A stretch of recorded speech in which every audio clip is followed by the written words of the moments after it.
City news वसा जनसेवेचा। बुलढाणा स्थानिक गुन्हे शाखेने महाराष्ट्रात प्रतिबंधित असलेल्या गुटख्याच्या अवैध वाहतुकीविरुद्ध मोठी कारवाई करत 25,35,000 रुपयांचा गुटखा साठा वाहनासह जप्त केला आहे। स्थानिक गुन्हे शाखेचे पोलीस निरीक्षक सुनील अंबुलकर यांना गुप्त माहिती मिळाली की खामगाव परिसरात महाराष्ट्रात प्रतिबंधित असलेला गुटखा आणि तंबाखूजन्य पदार्थांचा साठा अवैधरित्या वाहतूक होणार आहे। या माहितीच्या आधारे त्यांनी तातडीने कारवाईचे आदेश दिले।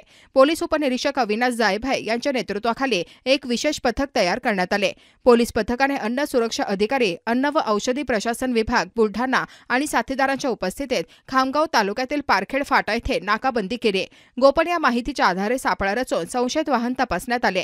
तपासणी दरम्यान वाहनातून महाराष्ट्रात प्रतिबंधित असलेला गुटखा आणि तंबाखूजन्य पदार्थांचा मोठा साठा आढळून आला। पथकाने वाहनासह 50,35,000 रुपयांचा मुद्देमाल जप्त केला।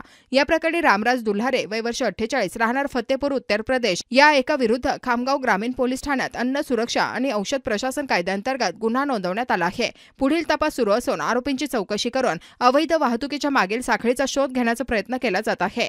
सदरची कारवाई जिल्हा पोलीस अधीक्षक निलेश तांबे, अपर पोलीस अधीक्षक श्रेणिक लोढा, उपविभागीय पोलीस अधिकारी प्रदीप पाटील तसेच स्थानिक गुन्हे शाखेचे पोलीस निरीक्षक सुनील अंबुलकर यांच्या मार्गदर्शनाखाली पोलीस उपनिरीक्षक अविनाश जायभाय, दीपक लेकुरवाळे, चांद शेख, गणेश पाटील, गजानन गोरले, चालक निवृत्ती पुंड यांनी केली आहे। बातम्या व जाहिरातीकरिता संपर्क मोबाईल क्रमांक 9822 72 0784।